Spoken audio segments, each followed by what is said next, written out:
Hi, everyone. My name is Catherine Schwarber, and I'm the host of this year's companion lecture series, which goes along with the 2024 Norgard Designs Global Project. Today, I'm really excited to introduce our second interview artist, whose name is NaChainkuaReindorf. She works with a lot of different media, so please go and check out her painting work online as well. But today she gives us a really beautiful presentation on her studio practice with beads.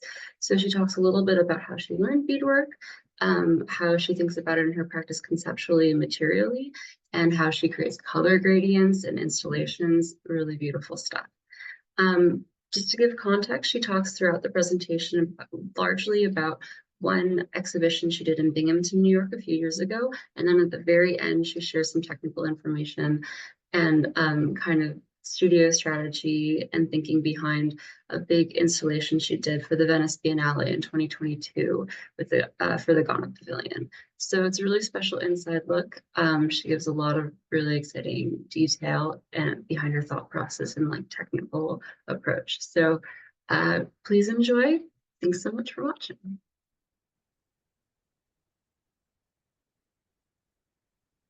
Hello. Nice to meet you all. I am NaChainkuaReindorf, and I'm a multimedia artist. And I'm very excited to be here speaking to you about my art practice and how I incorporate beading and beadwork into my art practice.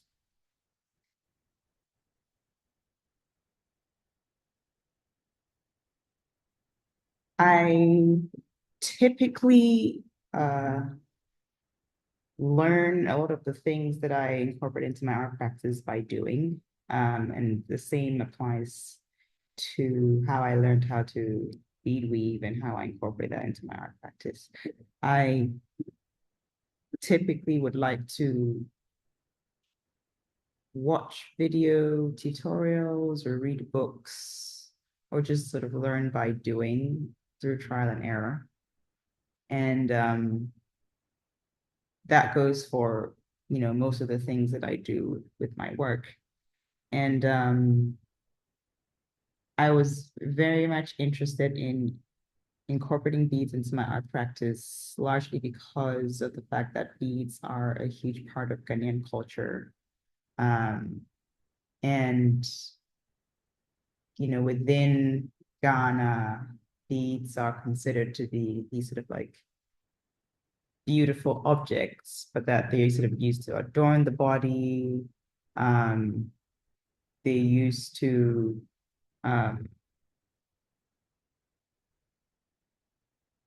represent parts of the culture that have to do with rites of passage, for example.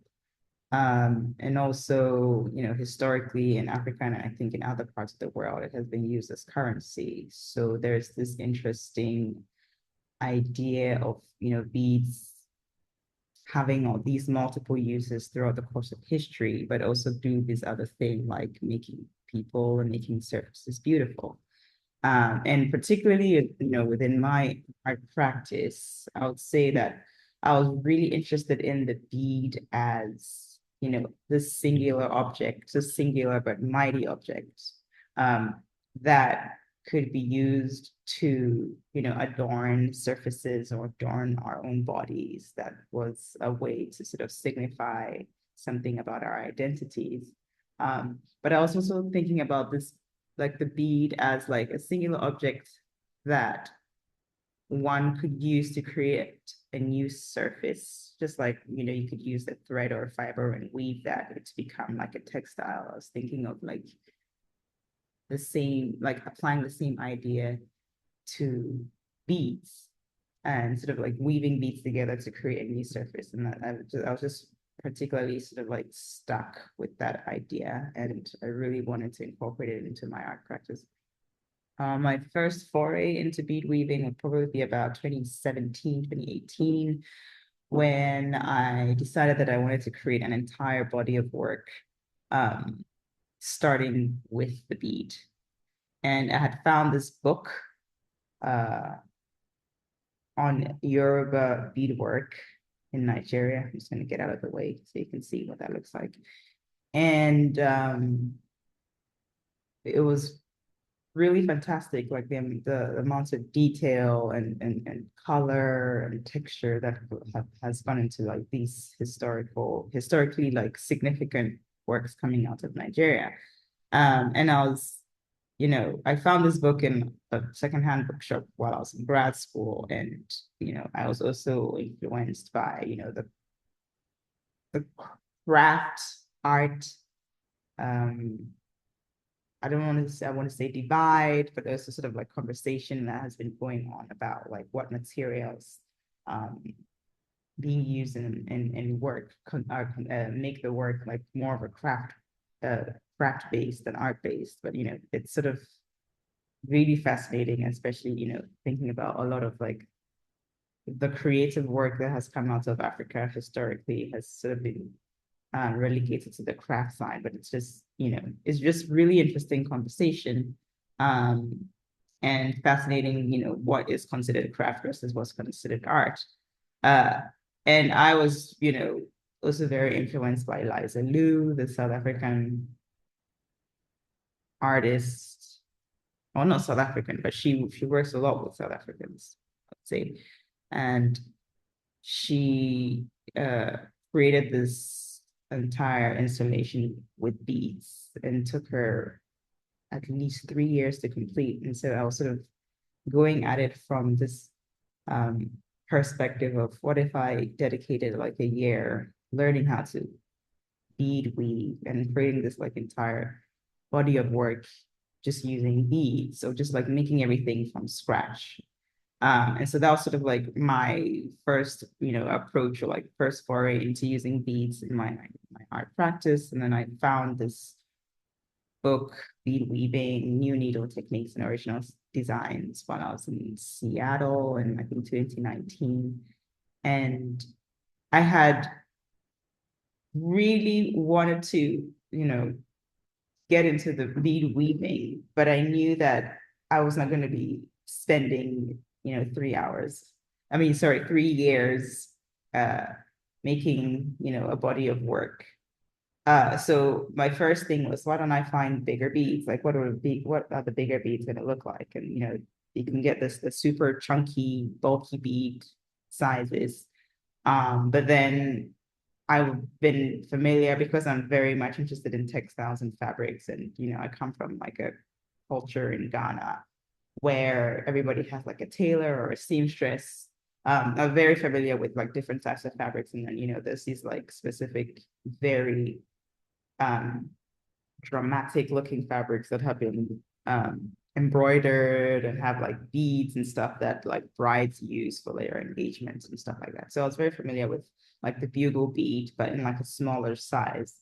And so I did a lot of research finding out how big bugle beads could get, or at least how long bugle beads could get, because I thought it would be sort of exciting to incorporate that into the work.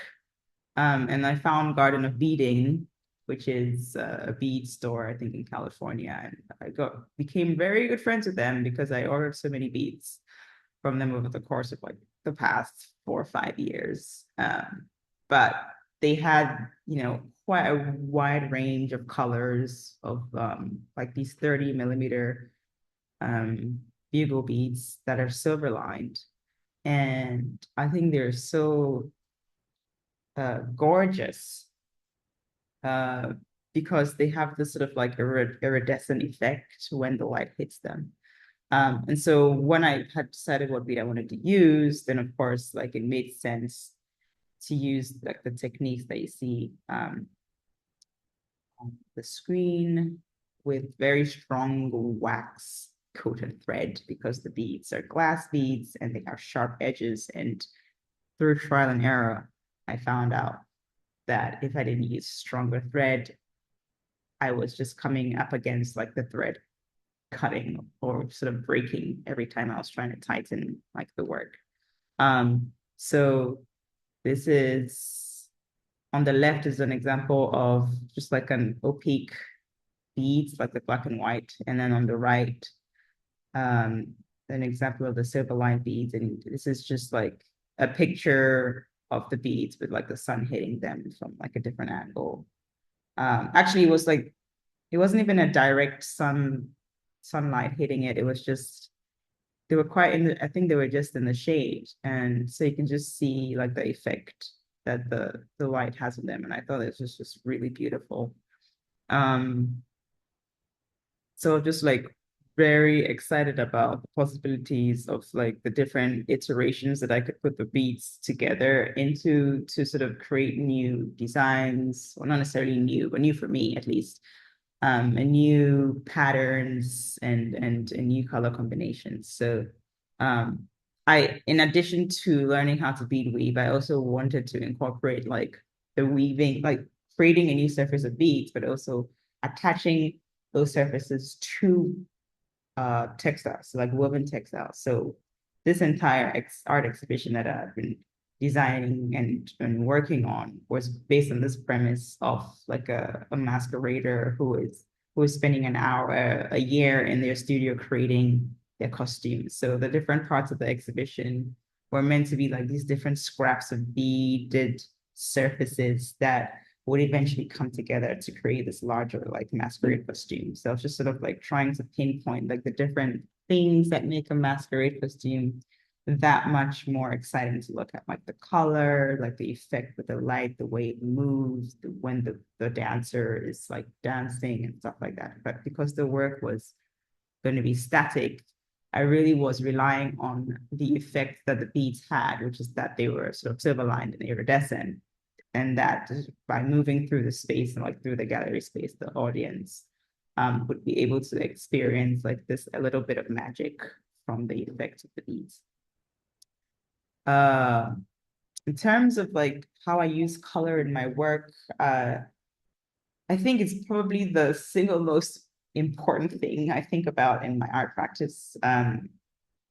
Because at least for me, it's the very first thing I notice, or how it affects the way I view whether I'm even attracted to the work, or I even approach it if I was like in a museum or an art gallery or art fair or whatever, is the color. So it was just very important to me to sort of like lock that down. And it's like I always sort of like flip-flop about what kind of color combinations to use and all of that stuff generally. And I spend a lot of my brain power on trying to decide what colors to use for my work. And so I know it's just definitely something that is extremely important to me.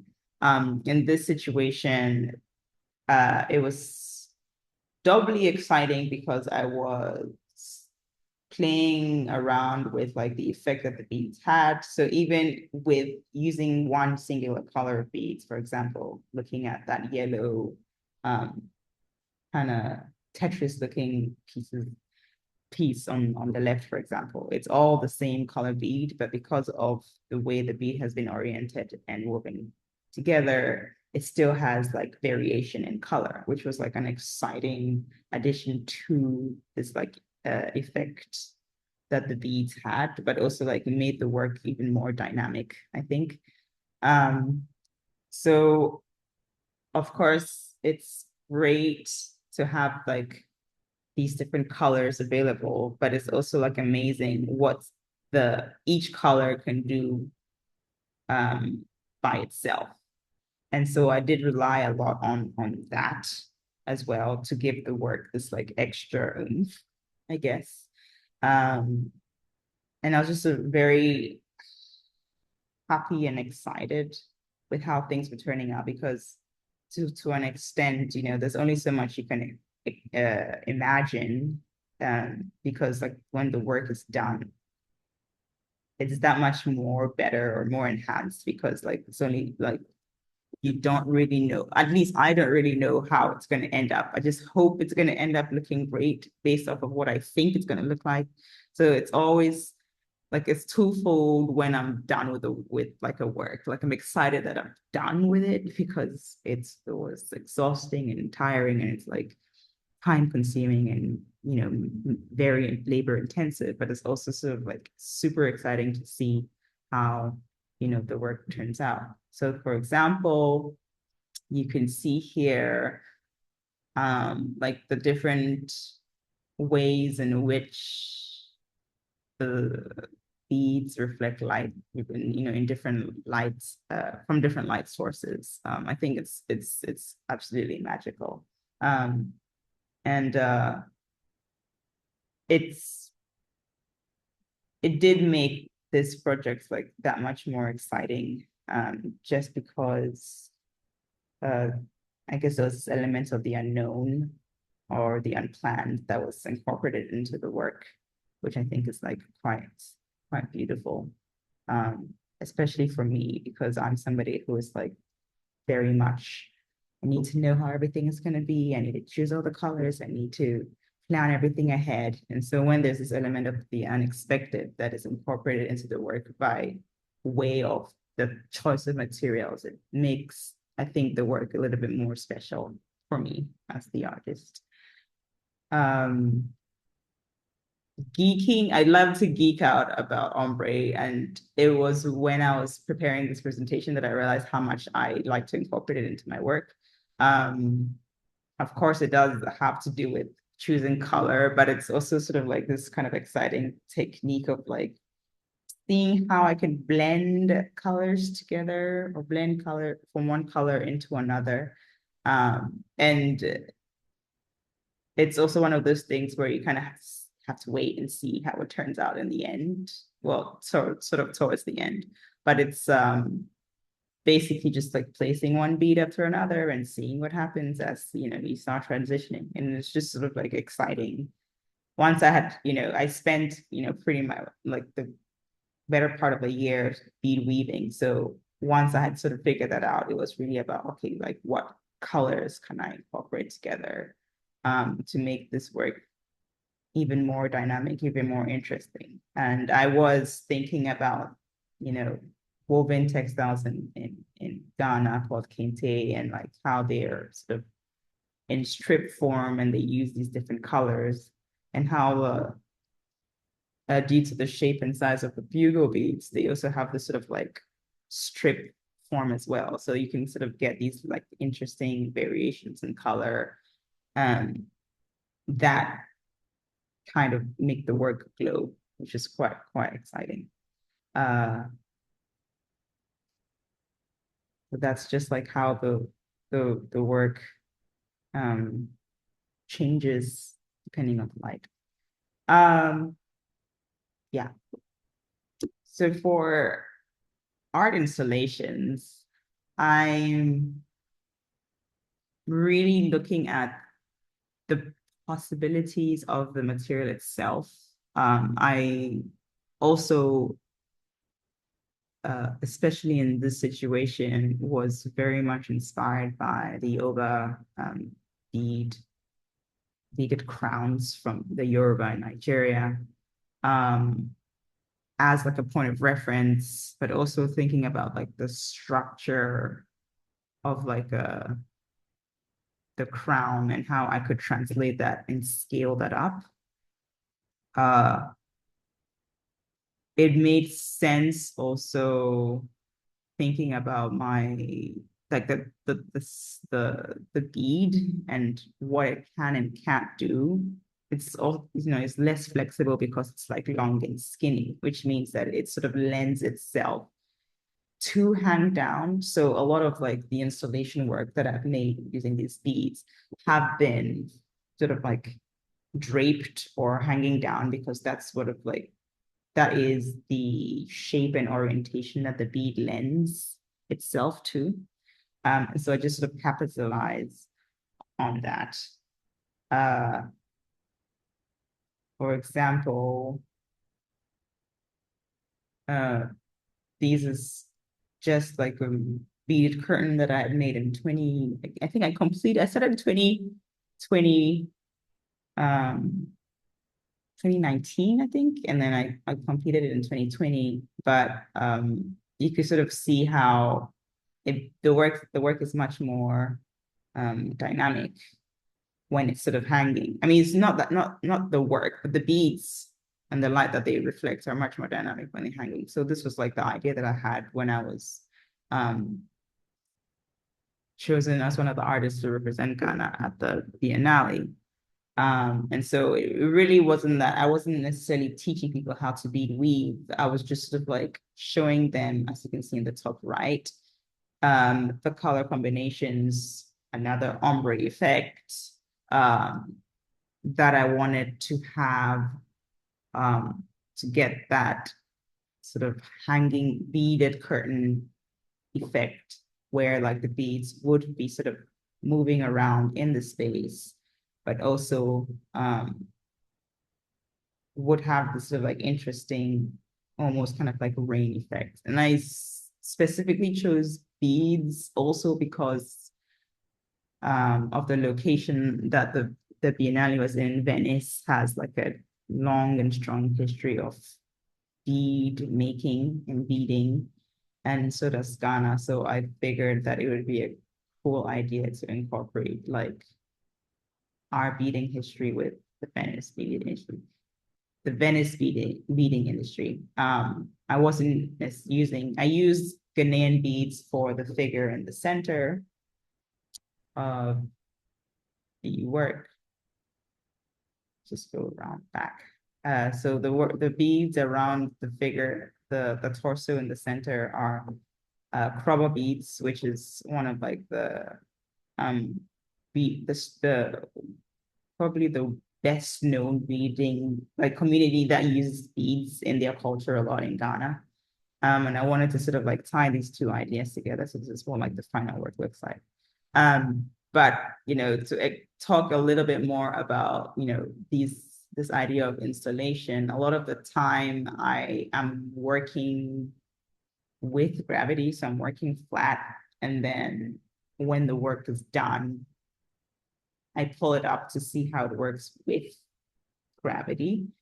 And a lot of the time it ends up doing things that I don't expect or things that I didn't anticipate. And so, for example, having the architect who was working with us in the space create a render was very amazing because it was able to give me like a better idea of what the work would look like scaled up in space, because this work was installed on site. So we all, including myself, saw it assembled together for the first time.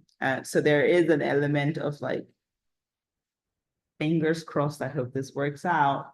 But also because I had worked with the material before and I knew how it behaved in certain situations, I was able to sort of predict what it would do on a larger scale. So there's like an element of like working small, figuring out kinks, and then scaling up and seeing whether like those kinks stay figured out or new problems arise. But it's been quite exciting just sort of like seeing like the different possibilities. I mean, beaded curtains are not necessarily new, but it's just quite exciting to be able to think about how something so small could have such like an amazing effect when it's sort of viewed in abundance, like, or viewed in like a different way. And that's really it for me. So thank you so much for having me. I hope that you were able to learn something from my presentation. Thanks again.